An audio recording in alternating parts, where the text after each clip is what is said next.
Assalamu alaikum everyone. This is Mia Ruba Khan. Currently, I am residing at Saudi Arabia. और recently मैंने 92 news से quit किया है क्योंकि मेरी शादी हो चुकी थी और मैं सऊदीया हो गई। No longer part of media but on and off मैं वॉइस ओवर्स करती रहती हूँ और अभी आप मुझे मीडिया स्प्रिंग्स पर देख रहे हैं।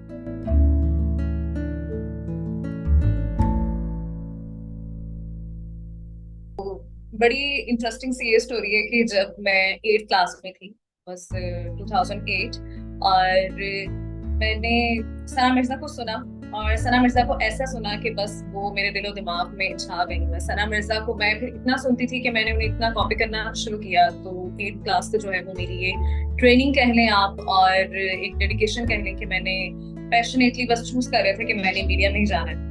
तो बस फिर करते कराते सुनती रही। ज्यादा मैं लिसनिंग बहुत ज्यादा शुरू करती थी। जियो में बहुत ज्यादा सुना करती थी। जियो के सारे एंकर्स को मैं बहुत ज्यादा फॉलो किया करती थी। वरीदा फारूकी हो गई, सना मिर्जा हो गई, और सलमान हसन, वजी सानी। इसमें जियो के सारे लीडिंग और जो भी पायनियर्स थे और सारी जो क्रीम थी जियो की, वो मैं सुन सुन के अब तक जो मेरी ट्रेनिंग रही तो वो जियो के थ्रू ही हुई है। तो उसके बाद मैंने फिर बीएस ऑनर्स करने का इरादा किया। मास कम्युनिकेशन चूज किया कि मुझे यही था कि मीडिया में जाने के लिए मास कम्युनिकेशन ही करना है। तो इसके बाद फिर मैंने मेजर किया अपना ब्रॉडकास्ट जर्नलिज्म में। एंकरिंग ही करनी थी, शुरू से यही सोचा हुआ था। और 2018 में फिर मैं फाइनली 2018 जनवरी में स्टार एशिया की न्यूज पे अपीयर हुई। और ये एक इंटरेस्टिंग सी और छोटी सी स्टोरी है। मेरी 10 साल का अरसा था कि एक पैशन को मैंने फॉलो किया कि मैंने न्यूज एंकर ही बनना है। 10 साल के बाद 5 अरसे मैंने न्यूज एंकरिंग की।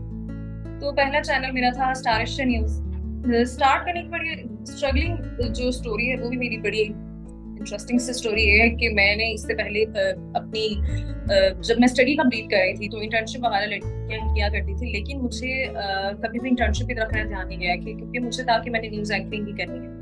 तो इंटर्नशिप वगैरह मैंने कहीं भी स्टार्ट नहीं की। और पीटीवी न्यूज में मैंने इंटर्नशिप की थी, लेकिन चूंकि पीटीवी न्यूज का जो हेड ऑफिस है वो इस्लामाबाद में है, तो वो यहाँ से न्यूज की ट्रेनिंग नहीं दिया करते थे।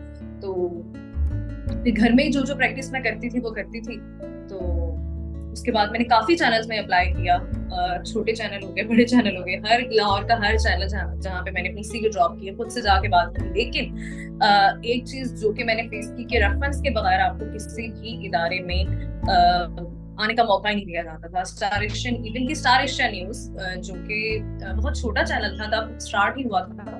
2017 16-17 की बात है कि जब बिल्कुल उसका स्टार्ट था, तब भी वो लोग भी सिर्फ और सिर्फ रेफरेंस की बेस पे ही हायरिंग कर रहे थे। तो वहां भी मैं सिर्फ रिसेप्शन से वापस आती थी अपनी सीवी ड्रॉप करके। और उसके बाद मैं बहुत ज्यादा डिसहार्ट हो गई थी। जब डिग्री कंप्लीट की तो भी मेरे पास कोई ऑप्शन नहीं थी कि मैंने अब क्या करना है। मुझे कोई हेड गो करने वाला नहीं था, मुझको गाइड करने वाला नहीं था, कि अब कोई हाथ पकड़ने वाला नहीं था कि अब आपने यहाँ इस चैनल में जाना है या ये कर लो वो कर लो। तो बहुत ज्यादा डिसहार्ट होके मैंने जब सीवीज हर जगह पे ड्रॉप कर दी और कोई रेफरेंस भी नहीं लग रहा, कोई भी कुछ भी काम नहीं आ रहा, कि अब डिग्री भी हाथ में है फिर भी कुछ पता नहीं चल रहा कि कहाँ जाना है, तो फिर मैंने कॉल सेंटर ज्वाइन कर लिया। तो ये भी एक स्टोरी है कि 1 महीना मैं कॉल सेंटर जाती रही क्योंकि मुझे सिर्फ बोलना था, मुझे बोलने का शौक था। और मैंने कहा न्यूज एंकरिंग तो भाई कहीं पे हो नहीं रही, अब क्या किया जाए। तो फिर किसी ने मशवरा दिया कि कॉल सेंटर कर लूं, वहां पे तो बड़ा प्रोग्रेस का भी बड़ा चांस होता है, पे बड़ा अच्छा करते हैं। तो कॉल सेंटर में जब मैंने ज्वाइनिंग दी अपनी, तो उसके दौरान ही मुझे एक अदद पोस्ट नजर आई। एक पोस्ट में मैंने देखा यूएटी में, एसएमएस यूएटी के नाम से न्यूज एंकरिंग की ट्रेनिंग करवा रहे थे Rehan Tariq, one of the very leading news anchor, हमारी इंडस्ट्री के बड़े अच्छे एंकर हैं और वो मेरे मेंटोर रहे। तो उनके अंडर ये जो है वो स्टार्ट हो रहा था कोर्स, वहां पे मैंने ज्वाइनिंग दी। तो वो भी हायर एक डिग्री के बाद भी पैसे दे के मैंने कहा कि चलो, हालांकि बोलना आता है, सारा कुछ प्रैक्टिस की थी, सारे उनके बड़ा एडमायर करते थे कि बड़ा अच्छा बोलती हो, जियो का एक्सेंट है, तो कहीं भी न्यूज एंकर रख लिया जाएगा। लेकिन कहीं भी मौका नहीं मिल रहा, तो मैंने कहा चलो एक न्यूज एंकरिंग कोर्स भी करके देखते हैं, क्योंकि वहां पे इंटर्नशिप गारंटेड लिखा हुआ था, वरना इससे पहले मुझे कहीं भी इंटर्नशिप भी नहीं दी जा रही। तो एनी हाउ वहां पे मैंने जब स्टार्ट किया तो रेहान तारिक साहब ने भी सुन के बड़ा अप्रिशिएट किया। वहां पर जो प्रोड्यूसर्स आते थे, जो ट्रेनिंग करवाने आते थे, तो वो भी बड़ा अप्रिशिएट करते थे। एनी हाउ 2 मंथ्स का मैंने वो कोर्स किया। उसके बाद उन्होंने कहा कि जी आपको सिटी में तो इंटर्नशिप पक्की मिल जाएगी, लेकिन सिटी के भी स्टैंडर्ड्स इतने हाई थे, या वहां भी सिर्फ प्रेफरेंस ही चलता था कि वहां भी हमारी इंटर्नशिप नहीं हुई, जो टॉप के स्टूडेंट्स थे उनकी भी। तो मैं इतनी मतलब ईगर थी कि मुझे बस अब फौरन न्यूज में ही जाना है, तो मैंने स्टार में अपने आप से अप्लाई कर दिया था। जैसे मैंने अपना कोर्स कंप्लीट किया, यहाँ से मुझे सर्टिफिकेट मिल गए, तो स्टार में अप्लाई किया। और वहां हुआ कुछ ये कि सारी एंकर्स वहां से चली गई। तब भी मुझे न्यूज रूम में बिठाया गया था। एक हफ्ता मैं न्यूज रूम में बैठी हूँ, मुझे कुछ पता नहीं है क्या करना है। वो बस कहते थे उर्दू में टाइपिंग करते रहो। तो खैर बैठ के उर्दू टाइपिंग करते थे हम लोग। थोड़ी बहुत न्यूज बना ली, कोई स्क्रिप्ट बना लिया, किसी रिपोर्टर के साथ बैठ के बातचीत कर ली, किसी रनडाउन प्रोड्यूसर से बता दिया, अच्छा जी रनडाउन बता दें क्या है क्या नहीं है। फिर ये सीन हुआ कि लक यहाँ पे मेरी ये काम करी कि जो उनकी 2-3 एंकर्स थी वो एक साथ चली गई। तो फिर मैंने जाके वहां के जो एमडी थे मैंने उनसे बात की कि देखिए मुझे स्कूल तक से जाने थे, मैं प्रैक्टिस करना चाहती हूँ और मैं न्यूज रूम में बैठ के मुझे लग रहा है कि मेरी वो प्रैक्टिस नहीं हो रही जो कि मेरी स्पीड पे बैठ के हुई। तो वहां मेरी लक काम की। वो एमडी साहब ने कहा अच्छा आप अपना मॉक रिकॉर्ड करना। वहां एक मॉक रिकॉर्ड कराया उन्होंने। फिर 2 दिन का मुझे टाइम दिया, 2 दिन के बाद मैं फिर ऑन एयर हो गई थी। तो ये बड़ी मजे की और बड़ी एक लक वाली स्टोरी थी कि मुझे फिर एहसास हुआ कि यहाँ पर आने के लिए भाई सिर्फ लक ही चलती है। स्टार एशिया में मैंने 6 मंथ्स काम किया था। उसके बाद 2018 के इलेक्शंस थे, तो वहां भी काफी सीखने को मिला, क्योंकि वहां भी कोई एंकर्स मतलब ताहिर रशीद तलिया साहब थे और उनसे काफी कुछ सीखा मैंने। फिर जब इलेक्शंस का टाइम आया तब मैंने वो कुछ वजूहात की वजह से मैंने वो चैनल छोड़ दिया और फिर 1 महीना में घर बैठी। तो बस दुआएं करी थी कि अल्लाह ताला कहीं से कोई ना कोई खुद ही ऑफर आ जाए। फिर मैंने 7 न्यूज में अप्लाई किया था। तो वहाँ इलेक्शन कैंपेन्स वगैरह चल रही थी और उसके लिए इलेक्शन सेल के लिए हायरिंग कर रहे थे इंटर्न्स। तो स्टार में मैंने एज एन इंटर्न काम किया, मतलब I was on air but I wasn't getting paid. तो 7 न्यूज में भी यही सीन था कि उन्होंने कहा कि आपको स्ट्रिंग देंगे, हम आपके काम कर लीजिए। मैंने कहा ठीक है, क्योंकि मुझे पैसे की तो थी नहीं, मुझे तो बस ऑन एयर होना था और मुझे स्क्रीन चाहिए थी। तो 6 मंथ्स में मैंने 7 न्यूज में काम किया। 7 न्यूज में भी काफी सीखने को मिला। सीनियर एंकर्स भी थे और खुद से मतलब बुलेटिन्स करना और सोलो बुलेटिन्स करना। तो ये था कि मैं सीख गई थी। 1 साल की भी मैं वो कहूंगी कि मैंने डिग्री के बाद भी 1 साल की इंटर्नशिप की थी कि ऑन एयर थी, लेकिन वो एक काइंड ऑफ इंटर्नशिप थी। फिर 7 न्यूज के बाद मैंने सिटी ज्वाइन किया। सिटी में 7 न्यूज चूंकि नेशनल था और हम पॉलिटिक्स की खबरें कवर किया करते थे, तो मुझे थोड़ी सी ये चीज आ गई थी कि सिटी बेस्ड नहीं मैंने जाना, मैं किसी सिटी बेस्ड चैनल नहीं जाऊंगी। मुझे करंट अफेयर्स का बड़ा इंटरेस्ट पैदा हो गया था, इंटरेस्ट डेवलप हो गया था। मैं क्वेश्चन बड़े अच्छे जनरेट कर लेती थी और ट्रांसमिशन हैंडल कर ली कि मुझे काफी ज्यादा वो प्रैक्टिस हो चुकी थी, क्योंकि मैंने इलेक्शंस कवर किए थे और नेशनल असेंबली ये सारा कुछ पार्लियामेंट में काफी हद तक सीख चुकी थी। तो सिटी में उन्होंने मुझे जब रोही में रखा, जो उनका मुल्तान से ऑपरेट होता चैनल, तो फिर मैंने सोचा कि नहीं, मतलब no I am not sign up for this. तो फिर मैंने कैपिटल ज्वाइन कर लिया। कैपिटल से मुझे ऑफर आ गई। कैपिटल लाहौर आ गया था, पहले वो इस्लामाबाद में हुआ करता था। तो जब वहां से मुझे ऑफर आई और फिर मैं वहां गई, इंटरव्यू वगैरह हुआ। वहां सर निशात साहब होते थे, वो बहुत अच्छे मेरे मेंटोर रहे हैं और उनसे काफी कुछ सीखने को मिला है। उन्होंने बहुत सिखाया। और कैपिटल में भी ये था क्योंकि मैं अकेली ही लड़की थी, तो मैंने 1.25 साल तकरीबन काम किया, 15 माह, और बहुत ज्यादा लर्निंग एक्सपीरियंस रहा कैपिटल में। कैपिटल के बाद 1.25 साल काम करने के बाद मैं 92 आ गई और 92 से मैं 2.5 साल एसोसिएटेड रही। मतलब मुझे पता नहीं था कि मैं 92 में इतना टाइम स्पेंड कर लूंगी। और अमूमन 92 के बारे में एक तासुर भी यही है कि ज्यादा देर काम नहीं करता है। 92 से लोग जंप करते रहते हैं और वहां पे टिक के काम करना बहुत मुश्किल है, लोग नहीं इतना सर्वाइव करते। लेकिन अल्हम्दुलिल्लाह मेरा टाइम बहुत अच्छा रहा और मैंने 2.5 इयर्स में काम किया। 92 के बारे में मैं क्या बताऊं, बहुत अच्छा, मतलब मैं कहती हूँ कि वो एक स्कूल है न्यू जनरेशन के लिए, और जो न्यूबीज आते हैं यंगस्टर्स के लिए। मैं कहती हूँ कि सीनियर्स के साथ आपको बिठाया जाता है, सीनियर्स के साथ आपको काम करने का मौका दिया जाता है और फिर विद इन मंथ्स, मतलब सीनियर और जूनियर में कोई फर्क नहीं रहता। आप भी बैठ के, अगर आप चाहे 1 महीना हुआ है चाहे 2 महीने हुए हैं, लेकिन आप इतने फ्लुएंट हो जाते हो और आप इतने कॉन्फिडेंट हो जाते हो कि आप सीनियर के साथ बैठ के क्वेश्चन कर रहे होते हो, आप ट्रांसमिशन हैंडल कर रहे होते हो। आपको इवन कि अगर नाइट शिफ्ट में भी रखा गया है, तो चूंकि नाइट शिफ्ट में तो सारी इंटरनेशनल खबरें होती हैं, तो इंटरनेशनल मीडिया में भी इतनी हैपनिंग्स हो रही होती हैं, तो वो आपके कंधों पे होती है जिम्मेदारी और आप उसे लेके चलते। तो मेरे ख्याल से 92 से मैंने बहुत बहुत ज्यादा सीखे। जो मेरा 2.5 इयर्स का पहले का अरसा था, जो कि मैंने डिफरेंट 3-4 इदारों के साथ काम किया, वो बिल्कुल टोटली डिफरेंट। वहां पे आपको बाकी इदारों में आपको सिखाया नहीं जाता इतना जितना कि 92 में सिखाया जाता है। वहाँ आपको प्रोड्यूसर बहुत ज्यादा कोऑपरेटिव है, वहाँ आपको एंकर्स बहुत ज्यादा कोऑपरेटिव मिलेंगे। एक कहूंगी तासुर, जब मैंने 92 ज्वाइन करने का सोचा था, उससे पहले 92 के बारे में जो भी मीडिया में एक परसेप्शन बना हुआ था कि नहीं 92 नहीं जाना, लेडीज के लिए सेफ नहीं है, लड़कियों को तो बिल्कुल 92 ज्वाइन नहीं करना चाहिए। तो रमजान थे और मैंने बड़ी दुआएं मांग के, मुझे जिसने रेफर किया था 92 में, उन्होंने भी मुझे ये समझाया था कि देखिए ऐसा कुछ नहीं है, एक परसेप्शन बना हुआ है, लेकिन आप खुद जाके काम फील्ड में होते ना, आप खुद देखें कि दूसरों की बातें बनी बनाई जो होती है वो और होती है, लेकिन जब आप खुद ऑब्जर्व करते हो तो आपको फिर पता चलता है कि क्या रियलिटी है। तो काफी हद तक मेरा जो तासुब था वो मेरा गलत हुआ था फिर डिसीजन, कि मैं कहती वाकई कि ऐसा कुछ नहीं है, सिर्फ बनी बनाई बातें हैं। और मुझे बहुत अच्छे लोग मिले, सिर्फ सिखाने वाले लोग थे, और सख्ती बहुत थी 92 में। इसलिए मैंने कहा कि वो स्कूल है हमारे लिए, कि वहां पर सख्ती भी, रूल्स भी है, वो भी इसलिए कि हमारी अच्छी ग्रूमिंग के लिए, कि हम अगर मोबाइल स्टूडियो में अलाउड नहीं है, और हम मोबाइल इवन के मेकअप रूम में अलाउड नहीं थे मोबाइल्स, और पिक्चर्स वगैरह सर्विस वगैरह हम लोग नहीं ले सकते। और 92 में कहा जाता है कि ये जब भी हम एंकर्स अपनी पिक्चर्स अपलोड करते हैं ग्राउंड में, तो सारे पीछे नीचे कमेंट्स से ही आ रहे होते हैं कि 92 में यही पॉइंट है जहाँ पे आप लोग को पिक्चर्स लेनी होती है। तो ऐसा ही है, हमें पिक्चर्स अलाउड नहीं थी अंदर लेना, लेकिन इतना सिखाया जाता है। हमारे सेशन हुआ करते थे, मिस सरबत कंडक्ट क्या करती थी, असदुल्ला खान साहब करते थे, फैसल अब्बासी, मिस शाजिया, तो वो ये देखे सारी की लीडिंग एंकर्स हैं और उनका क्या काम करता है कि वो हमें सिखाएं। लेकिन वो टाइम निकाल के अपने प्रोग्राम्स के अलावा, हालांकि वो लोग कितने बिजी हैं कि अपने प्रोग्राम्स उन्होंने कंडक्ट करने हैं, उसकी शोज की तैयारी करनी है, लेकिन वो उसके अलावा हमें फिर ट्रेनिंग दिया करते थे। और सेशन में हमें सिखाया जाता था कि न्यूज क्या है, कैसे आपने एक्सप्रेशंस क्या देने हैं, आपने न्यूज किस तरह से डिलीवर करनी है, और एक न्यूज एंकर में, एक न्यूज रीडर में, एक उसमें क्या फर्क है।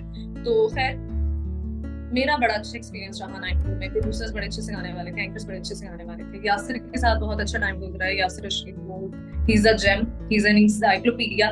बहुत अच्छा वो अपने एंकर्स को, साथ वाले एंकर को लेके चलता है, और उसकी कमांड इतनी स्ट्रांग है करंट अफेयर्स पे कि उससे सीखने को बहुत ज्यादा मिलता है। तो मैंने जितने भी अपने सीनियर्स एंकर्स के साथ काम किया, मिस राफिया अवान के साथ बहुत अच्छा एक्सपीरियंस रहा मेरा।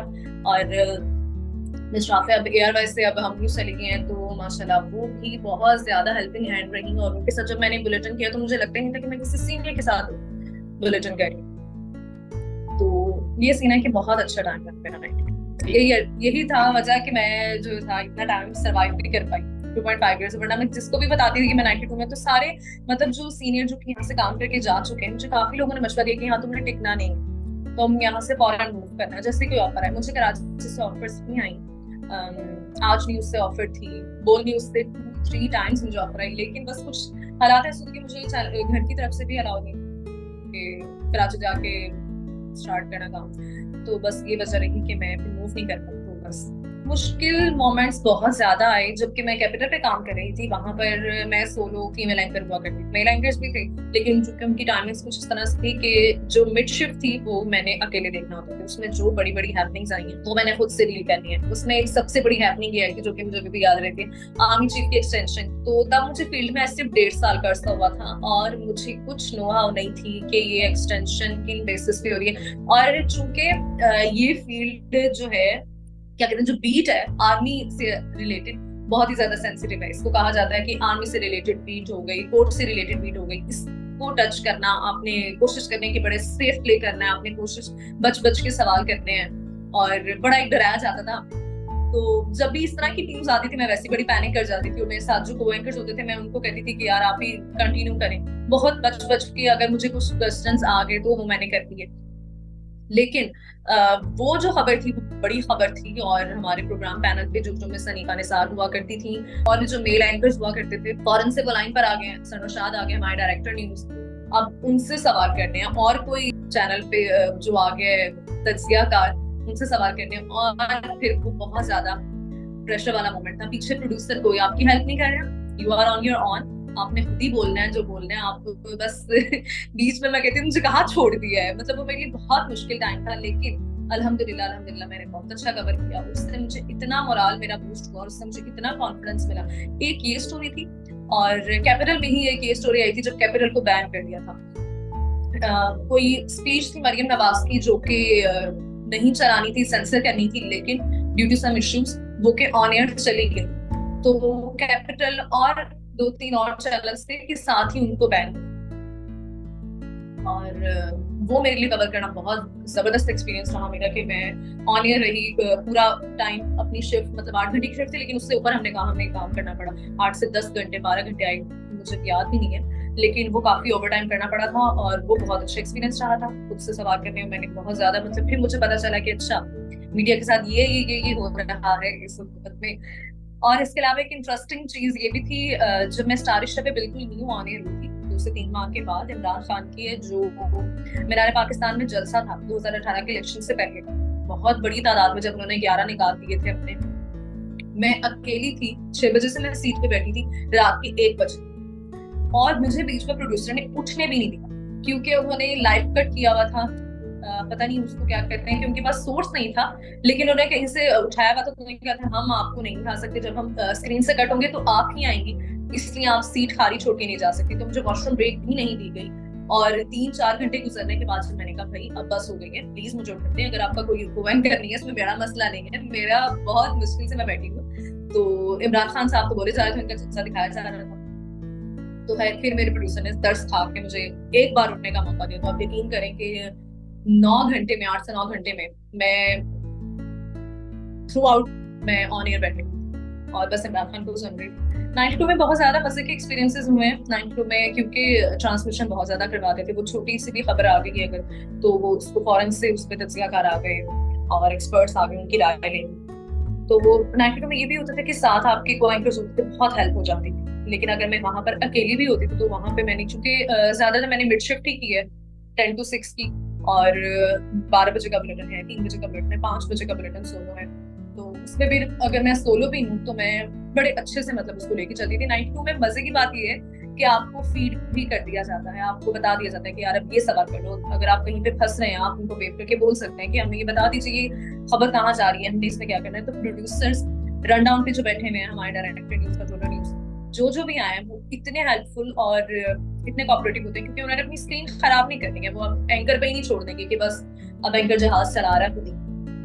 तो वो गियर अपने हाथ में रखते हैं, और जो प्रोड्यूसर्स हैं वो बहुत अच्छे हैं, और वो आपको गाइड करते हैं। मीडिया का डेफिनेटली बहुत ज्यादा बड़ा रोल है, और हमें तो पढ़ाया भी यही गया, चूंकि मैंने मास कम्युनिकेशन पढ़ा है, और उसमें मैंने मीडिया में एडवर्टीजमेंट से रिलेटेड की चीजें पढ़ी हैं, पीआर से रिलेटेड, और radio journalism, TV journalism, print media, इन सब का अपना अपना रोल है पब्लिक ओपिनियन में। और हम देखते हैं कि हमारे बच्चे इतने ज्यादा इन्फ्लुएंस हो रहे हैं, ना सिर्फ बड़े, हम देखें कि अगर पीटीआई की हुकूमत आई है तो वो सिर्फ मीडिया के बलबूते पर ही आई है। मीडिया ने इतनी ज्यादा इमरान खान की पार्टी को इतना वोकलाइज किया, और उन्हें इतनी वॉइस दी कि इमरान खान हुकूमत बनाने में कामयाब हुए। तो और यही इसी वजह से मीडिया ने लोगों का ही माइंडसेट जो है वो डेवलप किया था, कि लोगों जो पुरानी पार्टीज चली आ रही थी, उनका माइंड इतना चेंज हुआ कि उन्होंने एक नई पार्टी को मौका दिया। और इस तरह हम देखते हैं कि जिस तरह से बच्चे बहुत ज्यादा इन्फ्लुएंस होते हैं, एड्स देख लें, हम ड्रामास देख लें आजकल, तो न्यूज जो है, मुझे लगता है कि न्यूज का ट्रेंड अब थोड़ा कम होता जा रहा है कि पब्लिक ओपिनियन में, क्योंकि लोग टीवी उस तरह से फॉलो नहीं कर रहे। अब जो सोशल मीडिया पे जो न्यूज आ रही है, उनसे लोगों का ज्यादा माइंड डेवलप हो रहा है। वो फेक न्यूज भी हैं तो लोग उनको मान रहे हैं कि ये भी सही है। और मैं इतने आजकल यूट्यूब चैनल्स देखती हूँ, फेसबुक चैनल्स देखती हूँ कि थंबनेल बिल्कुल कॉन्टेक्स्ट बिल्कुल अलग होता है। वो थंबनेल ही इस तरह का लगा देते हैं, या ऊपर हेडलाइन इतनी बड़ी सी सुर्खी लगा देते हैं रेड कलर में करके, कि लोगों को लगता है ये बात सच है, हालांकि अंदर की वो बिल्कुल अलग होती है। तो लोग पूरी वीडियो भी नहीं देखते हैं, लोग लंबी वीडियोस की तरफ देखना अब आजकल जाना पसंद ही नहीं करते हैं। वो छोटी सी ऊपर 2-4 मिनट्स देखेंगे, वो कहेंगे कि बस ये जो बात हो रही है बिल्कुल ठीक हो। तो इसलिए लोगों का तो जाहिर है इन्फ्लुएंस एक मीडिया का बहुत ज्यादा है लोगों पर, लेकिन मीडिया का एक जिम्मेदाराना किरदार उसकी बात की जाए तो मुझे लगता है कि यहाँ पे मीडिया कहीं ना कहीं लैग जरूर करता है, सोशल मीडिया स्पेशली। खवातीन को बहुत ज्यादा चैलेंजेस का सामना है। मैं देखती हूँ कि अब अगर मैं पाकिस्तान में होती और मैंने मीडिया कंटिन्यू करने का सोचा होता शादी के बाद, तो मैं ना कर पाती, क्योंकि 8 आवर्स जॉब के बाद आप अपने घर में बिल्कुल टाइम नहीं दे पाते। लेकिन मैंने अपने साथ को एंकर्स को देखा है कि वो माशाल्लाह they are married, they are having kids, और जब उनकी मतलब डिलीवरी के टाइम से पहले तक 8-9 मंथ तक वो इतना डेडिकेटेडली, इतना पैशनेटली काम कर रही होती थी। तो इतनी टफ जॉब खवातीन के लिए, लेकिन कोई भी खवातीन के लिए कोई फ्लेक्सिबिलिटी नहीं है कि कोई टाइमिंग्स में कहीं ना कहीं किसी ना किसी तरह से उनके लिए इतनी गुंजाइश निकाल दी जाए कि वो बच्चों को भी टाइम दे दे, अपना घर अगर संभालना चाह रही है। वर्किंग वुमेन अगर मैरिड है और बैचलर है तो उसके पास तो कोई एक्सक्यूज ही नहीं है देने के लिए, अपनी अपनी कोई वजह बयान करने के लिए कि उसे ऑफ चाहिए या उससे कोई लीव चाहिए या उससे जल्दी घर जाना है या कोई काम है या कोई अर्जेंसी है। नथिंग। बैचलर लड़की आपके लिए 24 आवर्स अवेलेबल होनी चाहिए। मीडिया हाउसेस का ये परसेप्शन है जो कि मैंने भी फेस किया है और मेरी दीगर एंकर्स भी इस बात से एग्री करेंगी कि मैंने देखा कि आप एक लड़की अगर वो कमा रही है, अगर वो बैचलर है तो उसके पास कोई रीजन नहीं है बताने के लिए कि मुझे घर में ये काम है, मेरी मदर का काम है, फादर का काम है या कुछ भी। लेकिन अगर वो मैरिड है और अगर वो रीजंस दे भी रही है कि मेरे बच्चे हैं या वो, उसको भी किसी ना किसी तरह से फैसिलिटेट नहीं किया जाता। मतलब जिन इदारों में मैंने काम किया वहां मैंने तो यही देखा है कि लड़कियों के लिए कोई फ्लेक्सिबिलिटी नहीं है। वो 8 आवर्स अगर कर रही हैं तो कर रही हैं और फिर ये उनको क्वेश्चन किया जाता है कि अगर फैमिली की जिम्मेदारी है then why are you in the field. तो मुझे यहाँ पे लगता है कि बहुत ज्यादा हम ज्यादती करते हैं लड़कियों के साथ। और अगर एक मैरिड लड़की है और वो काम करना चाहती है तो उससे मीडिया हाउसेस को चाहिए कि अगर उसने अपना इतना पहले भी टाइम दिया है इदारे को तो उसको रिगार्ड करते हुए उसको कहीं ना कहीं से तो फ्लेक्सिबिलिटी दी जाए। अब यही वजह थी, अगर मैं पाकिस्तान में होती तो मैं 8 आवर्स की जॉब का नहीं सोच सकती थी। मैंने पहले ही डिसाइड कर लिया था अपनी एंकर्स को देखते हुए। मैं कहती थी इतनी टफ जॉब है, वो अपनी कोई इवेंट्स है, ईद है या कुछ भी है, वो अपनी फैमिली को टाइम नहीं दे पा रही क्योंकि उनकी शिफ्ट इस तरह से डिजाइन की गई है कि उन्हें 8 आवर्स के लिए सेट पे मौजूद। तो ये तो मैं पहले ही डिसाइड कर चुकी थी कि भाई अगर आपने घर भी संभालना है तो आप 8 घंटे की जॉब किस तरह से कर सकते हैं, फिर आप घर मैनेज नहीं कर सकते, फिर और बड़े मसाइल आ जाते हैं। तो इसलिए मुझे लगता है कि मीडिया को चाहिए कि खवातीन के लिए इन ड्यूटी आवर्स में कुछ ना कुछ रिलैक्सेशन जरूर देनी चाहिए।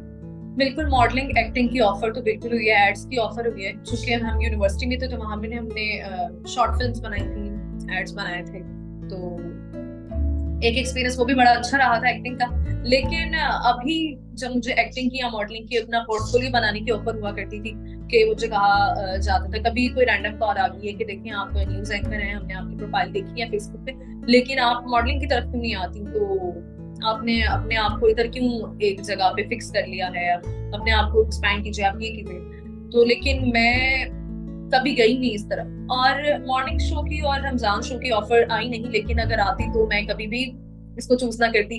प्रोग्राम की भी ऑफर के लिए मैं ना करती क्योंकि मुझे सिर्फ रीडिंग का शौक है कि मैं बस न्यूज एंकर ही रहूं। और मुझे लगता है कि न्यूज एंकर जो है अगर वो प्रोग्राम एंकर न्यूज एंकर के लिए प्रोग्राम एंकर में जाना, एंकरिंग में जाना इजी है, लेकिन मॉर्निंग के लिए मुझे लगता है मॉर्निंग शोज के लिए और रमजान शोज के लिए वो एक बीट ही अलग है। इसमें थोड़ा एंटरटेनमेंट का भी एक फैक्टर है और रमजान शो में थोड़ा मजहबी फैक्टर है।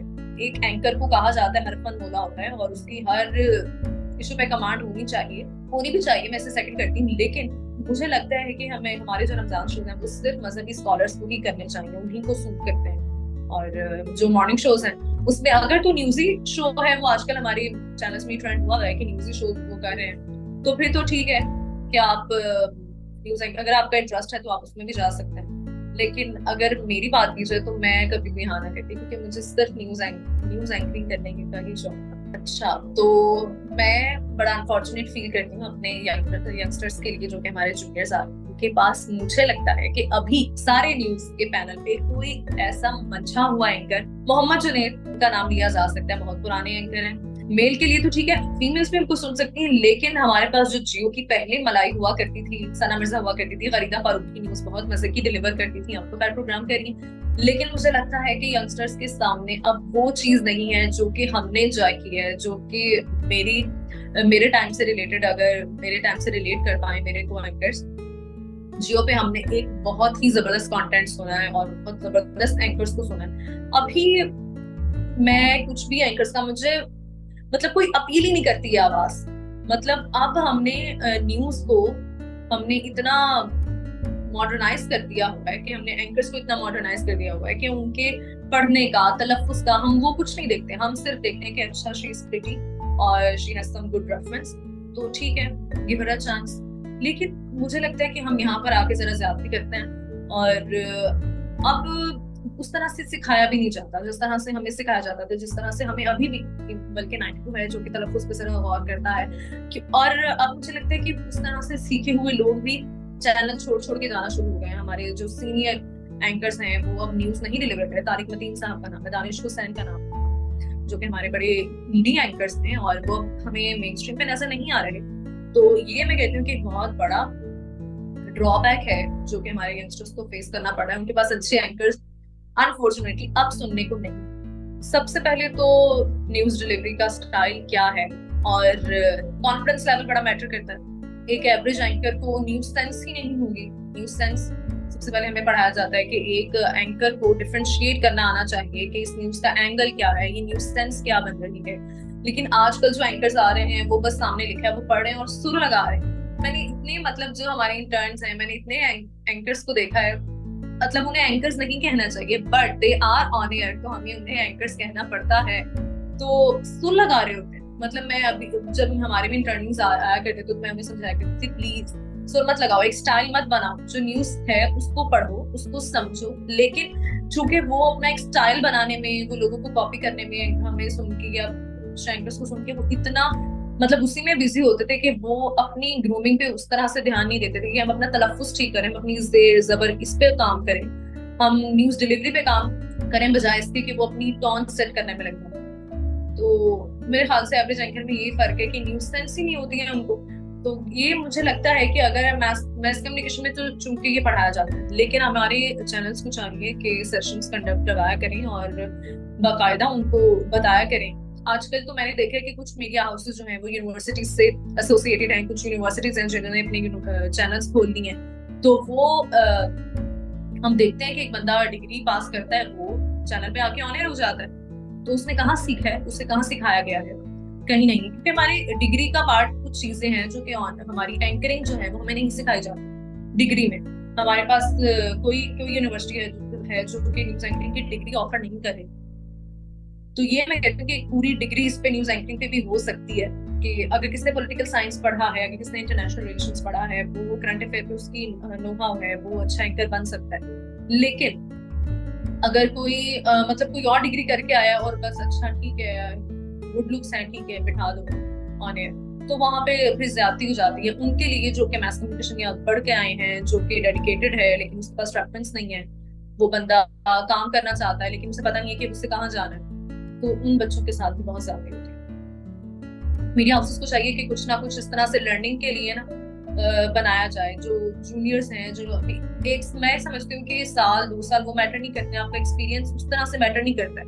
एक एंकर अगर 1 महीना भी उसने काम किया, 2 महीने में काम किया, अगर उसको अपने इदारे ने इतना कॉन्फिडेंस दिया है और उस बंदे ने भी अपना कॉन्फिडेंस इदारे पे रखा है, तो वो ट्रांसमिशन कर सकता है, वो चैनल संभाल सकता है, स्क्रीन संभाल सकता है। लेकिन वही बात है कि अगर उसमें भी इतना कॉन्फिडेंस हो और इदारे ने भी इतना दिया।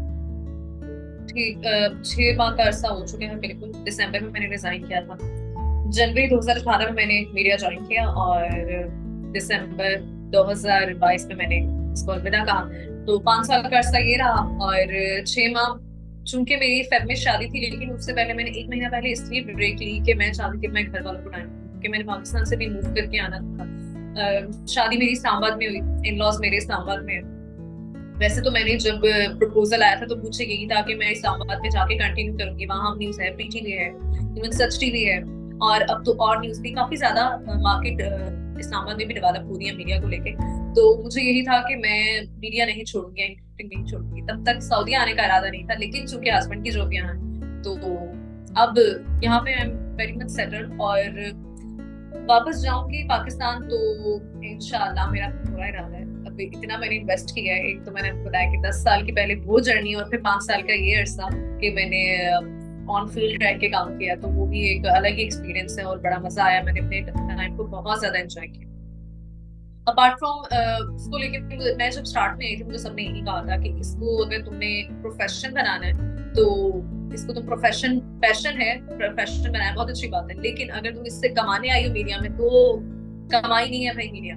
अगर तो साइड पे कोई बिजनेस चल रहा है या कोई और जॉब चल रही है, मैंने देखा अपने और एंकर्स को जो कि साइड पे और भी काम करते रहे और उससे अर्न कर रहे थे मीडिया से, तो उनकी अच्छी चल रही थी। लेकिन इस हिसाब से मैं अगर देखूं तो उस तरह से मेरा इतना अच्छा एक्सपीरियंस नहीं रहा कि मतलब मैं अर्निंग उस तरह से नहीं कर पाया जितना कि एक मीडिया के बारे में एक आम परसेप्शन है कि एंकर्स को बहुत ज्यादा हैवी अमाउंट में पे किया जाता है। तो अब ऐसा बिल्कुल नहीं है। मार्केट इतनी खराब हो चुकी है कि अगर अगर तो मुझे बहुत अच्छी ऑफर हुई वापस आके कि हाँ फिर मैं सोचूंगी। अब जिस तरह से महंगाई भी चल रही है पाकिस्तान में तो सोचना ही पड़ेगा। लेकिन फिर वही बात है कि अगर तो टाइमिंग को लेके भी फ्लेक्सिबिलिटी हुई कि मैं घर भी देख सकूं और फिर मीडिया ज्वाइन करने का जरूर सोचूंगी। लेकिन मेरे ख्याल से अब घर बैठ के काम इतना, मार्केट इतनी बढ़ चुकी है वर्क फ्रॉम होम की, जब से कोविड आया है तब से वर्क फ्रॉम होम इतना चल रहा है। और मैं समझती हूँ कि अब लेडीज जो है वो बाहर निकलने से ज्यादा घर बैठ कर ही काम करना प्रेफर करती हैं। और अल्हम्दुलिल्लाह जब से मैंने मीडिया ज्वाइन किया तब से ही मेरा वॉइस ओवर का काम बहुत अच्छा चल रहा है। वॉइस ओवर की मार्केट बहुत ज्यादा बढ़ गई है, लेकिन कोविड ने इसको भी बहुत ज्यादा मुतासिर किया है। तो अब उस तरह वो उस लेवल का काम नहीं है जो कि मैंने स्टार्ट में शुरू किया था। तो तब माशाल्लाह मतलब जितना मैं न्यूज से अर्न कर रही थी उससे कहीं ज्यादा मुझे वॉइस ओवर से अर्निंग हो रही थी। लेकिन अभी मार्केट थोड़ी सी ऑफ जा रही है, लेकिन होप फॉर द बेस्ट। मुझे उम्मीद है कि जिस तरह से फ्रीलांसिंग में वॉइस ओवर में बहुत अच्छा काम आगे हो सकता है। तो मीडिया ज्वाइन करने का इसी सूरत में इरादा है कि अगर तो मार्केट बहुत अच्छी हमारी आगे चल के कि अगर इतना अच्छा पे कर रहे हुए, क्योंकि मुझे लगता है कि पीटीआई के दौर में हमारी मीडिया की जो मार्केट है वो बहुत ज्यादा इफेक्ट हुई है। और हमारे मीडिया हाउसेस में हमारे मालिकान को ये तरीका आ गया है कि हमने एक बंदे की सैलरी में हम 3 बंदों को सैलरी दे सकते हैं और 3 बंदों का काम हम एक ही बंदे से ले सकते हैं। और मुझे लगता है कि इस चीज को, इस माइंडसेट को बदलने में अब बहुत साल लग जाएंगे। तो इस चीज ने मार्केट बहुत स्पॉइल किया। अभी मेरे ख्याल से वुमेन एम्पावरमेंट को लेके ही बात करना चाहूंगी। और जिस तरह से मैंने बोला है कि जो खास तौर पे जो मैरिड लेडीज हैं, क्योंकि मैं चूंकि मैरिड हूँ तो मैं इस चीज से ज्यादा रिलेट कर सकती हूँ। मैंने हमारी सीनियर एंकर्स को देखा जो कि जियो पे आमना हो गई और आयशा खालिद हो गई। खैर उन्होंने भी कंट्री मूव करनी थी, इसलिए अब वो घर बैठे उन्होंने मीडिया को बिल्कुल ही बाय बाय कह दिया है। लेकिन और भी हमारे पास एग्जांपल्स हैं जो कि मैरिड वुमेन है और वो कंटिन्यू नहीं कर सकती। तो मेरे ख्याल से मीडिया को विमेन एम्पावरमेंट के लिए बहुत ज्यादा काम करने की जरूरत है। और इसके अलावा और चाइल्ड लेबर पे बहुत ज्यादा बात हो सकती है, डोमेस्टिक वायलेंस पे बहुत ज्यादा बात हो सकती है, और फाइनेंशियल इंडिपेंडेंस एक लेडी की कितनी जरूरी है इस पे बात हो सकती है। तो टॉपिक्स और सोशल इश्यूज मतलब हमारे पास बहुत ज्यादा है कवर करने के लिए, जो कि कुछ अभी भी हमारे मॉर्निंग शोज जिस तरह से हैं वो सिर्फ अभी भी मेकअप में बिजी हैं, वो सिर्फ सास बहू के झगड़े दिखाने में और 2-4 इस तरह के टॉपिक्स लिमिटेड चीजों को लेके ही बिजी हैं। लेकिन बहुत ज्यादा चीजों को कवर किया जा सकता है और इंशाल्लाह अगर मेरा प्लान हुआ वापस आने का तो इन सब पे बात हो सकती है। जिस तरह से मैंने अपना न्यूज में आने का शौक जैसे जाहिर किया, तो सना मिर्जा को मैंने बहुत ज्यादा सुना, उसके साथ साथ पैरेलल पे रेडियो भी चल रहा था मेरा। 2010 और 11 की बात है जब मैं मैट्रिक से फारिग हुई थी, तो तब मैंने रेडियो सुना और रेडियो पे मैंने आवाज सुनी हादी सईद। इसी तरह सना मिर्जा की भी आवाज पहले मेरे कानों में ही पड़ी थी, फिर मैंने टीवी को देखा था कि कितनी खूबसूरत आवाज है, ये कौन लेडी है। और इसी तरह हादी सैयद को भी मैंने पूरा शो सुना, मुझे इतना मजेदार लगा उनका शो। फिर मैंने देखा कि इनका क्या नाम है, ये कौन साहब है, इतना अच्छा रेडियो शो इन्होंने किया। तो मुझे अच्छी आवाजें इतनी ज्यादा अट्रैक्ट करती थी कि हादी सैयद को सुन के बहुत ज्यादा शौक आया कि मैं रेडियो की तरफ आऊँ। और उसी से मैं कहती हूँ कि लिसनिंग से मेरी जो आवाज है वो इतनी डेवलप हुई कि फिर मैंने सोचा कि चलो रेडियो की तरफ भी आना चाहिए। जब मैंने मैस कम्युनिकेशन में अप्लाई किया अपनी डिग्री में यूनिवर्सिटी में, तो वहाँ हमारे रेडियो का चैनल 94.6, तो वहां पर जो हमारे सर जो हमारा रेडियो शो जो देख रहे थे जो चैनल, उन्होंने जब मेरा शो सुना, उन्होंने मेरी मॉक सुना, उन्होंने मेरा, उन्होंने कहा पहले रेडियो करती है? मैंने कहा नो सर। उन्होंने कहा आप रेडियो सुनती है? मैंने कहा जी। तो क्योंकि मेरा फर्स्ट सेमेस्टर था, मेरा कोई एक्सपीरियंस नहीं था, लेकिन सुन सुन के मेरी बोलने की जो एक कमांड थी वो इतनी स्ट्रांग हो चुकी थी कि लोगों को लगता था ये तो रेडियो के लिए ही बनी है।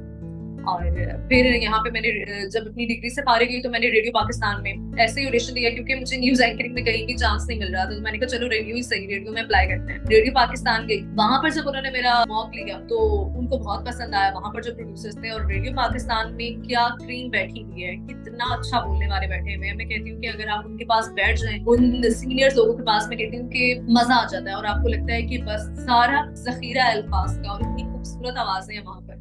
मेरा रेडियो का एक्सपीरियंस बहुत अच्छा रहा। जब मैंने रेडियो वहां पर स्टार्ट किया तो बड़ा पैशनेटली और बड़ा सीखने को वहां पे मिला। रेडियो की अच्छी बात ये है कि बड़ा इंस्टेंट फीडबैक आता है। जब हमने लाइव कॉल्स लेना स्टार्ट की थी तो मेरा वहाँ बहुत मजेदार एक्सपीरियंस रहा था कि लाइव कॉल्स पे क्या लेडीज, क्या अंकल्स, क्या सीनियर सिटीजन्स इतना मजेदार रिस्पॉन्स देते थे, इतनी तारीफें करते थे, इतनी दुआएं मिलती थी। मैं think रेडियो का जो है चार्म वो अलग है। हम देखते हैं कि अब रेडियो का ट्रेंड काफी ज्यादा आउट हो चुका है कि लोग ज्यादातर पॉडकास्टिंग की तरफ जा रहे हैं और ज्यादातर लोग यूट्यूब पे देख लेते हैं चीजें। सोशल मीडिया का ट्रेंड ज्यादा है, टीवी भी अब बहुत हद तक कम हो चुका है, प्रिंट मीडिया तो खैर सिरे से खत्म ही हो रहा है। हमारी जनरेशन जो है वो प्रिंट मीडिया की तरफ तो जाना ही नहीं चाहती है। तो रेडियो का भी ट्रेंड उसी तरह से अब मुझे लगता है कि आउट होता जा रहा है। लेकिन मैं कहती हूँ अगर किसी को रेडियो का इंटरेस्ट है, अगर कोई सुनता है, इतना ज़ौक रखता है, तो रेडियो से बेहतर टीवी बिल्कुल भी नहीं है। मतलब टीवी एक बिल्कुल ही अलग दुनिया है, लेकिन रेडियो की बहुत खूबसूरत है। चेंजिंग्स बहुत सी हो सकती हैं, लेकिन अब मुझे लगता है कि सारे एक इतनी मोनोटोनस आ चुकी है कि सारे एक दूसरे की देखा देखी वही काम कर रहे हैं। जो एक इदारा कर रहा है, जो एक चैनल कर रहा है, एक चैनल एक चीज शुरू करता है, सारे जो न्यूज चैनल है उसी के पीछे लगना शुरू हो जाते हैं। बैंड वगैरह इतना हो चुका है कल्चर हमारे मीडिया में कि हम एक दूसरे की देखा देखी काम कर रहे होते हैं। जब से जियो न्यूज ने न्यूज़ी प्रोग्राम मॉर्निंग शो स्टार्ट किया, हम देखे कि सारे हमारे चैनल जो हैं उसी के पीछे लगना शुरू हो गए। तो आइडियाज जो है मैं कहती हूँ कि बहुत ज्यादा हो सकते हैं कि किस तरह से चीजों को इम्प्रूव किया जा सकता है। लेकिन वही बात है कि अगर कोई एक आइडिया कोई चैनल प्रोड्यूस करता है तो सारे के सारे फिर उसी के पीछे फॉलो होना शुरू हो जाते हैं।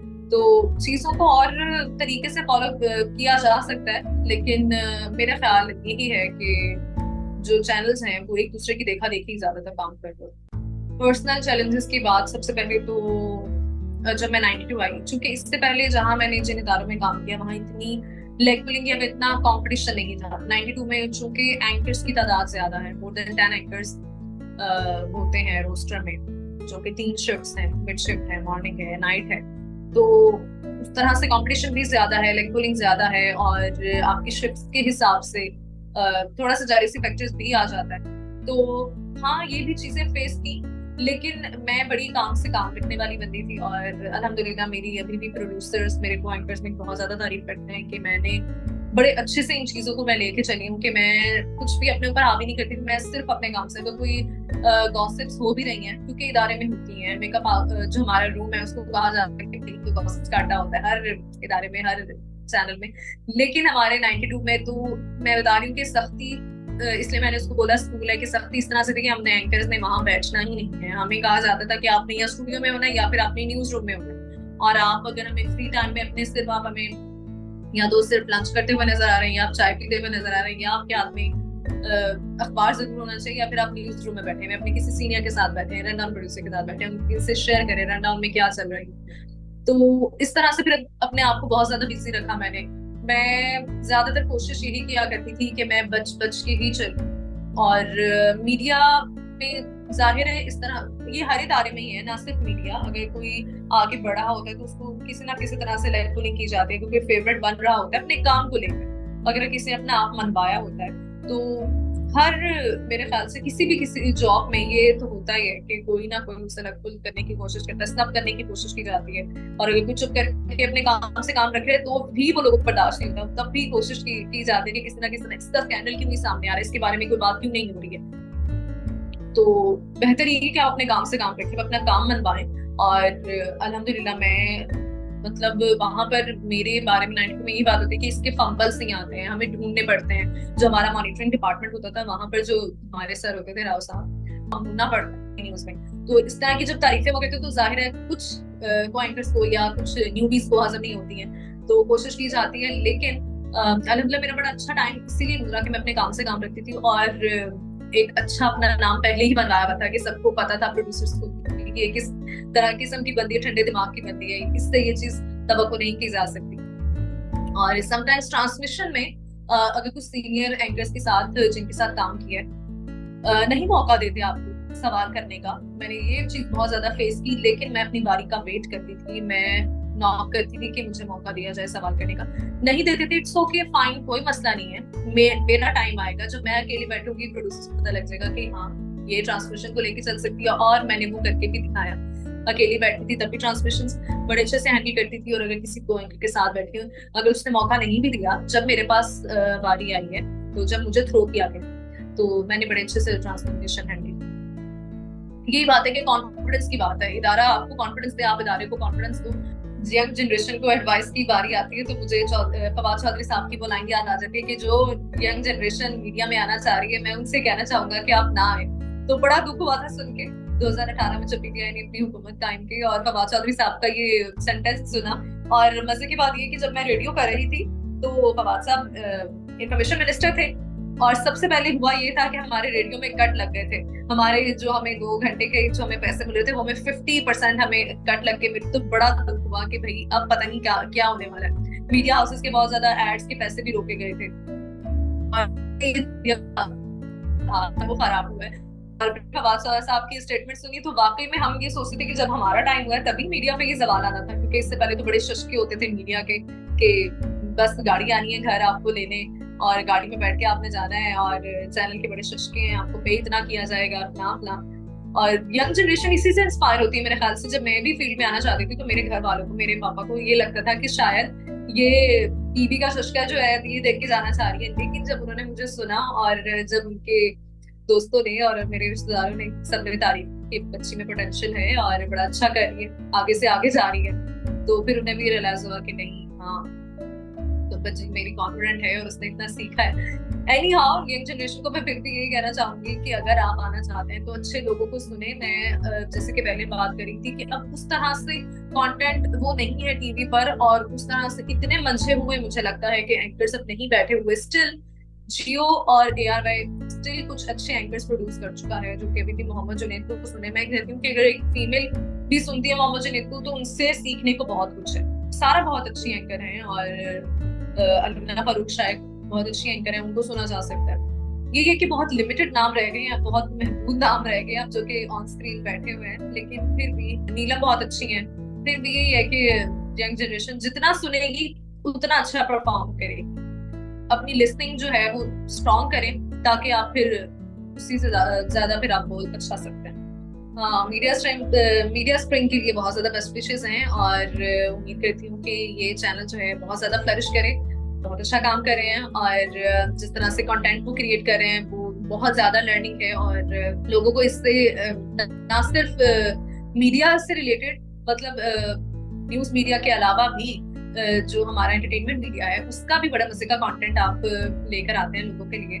मीडिया स्प्रिंग के लिए बहुत ज्यादा अच्छे विशेष हैं और जो इन व्यूअर्स के लिए मैं ये कहना चाहूंगी कि इस चैनल को भी ज्यादा ज्यादा शेयर करें और का जो काम है उसको बहुत ज्यादा सपोर्ट करें। अस्सलाम वालेकुम everyone, this is me Aruba Khan, you are watching me on Media Spring. और मीडिया स्प्रिंग को मैंने कुछ सवालों के जवाब दिए हैं तो देखना मत भूलिएगा। और अगर आपको मेरा इंटरव्यू ये वीडियो पसंद आई हो तो इसको लाइक शेयर और कमेंट जरूर कीजिएगा। Thank you so much.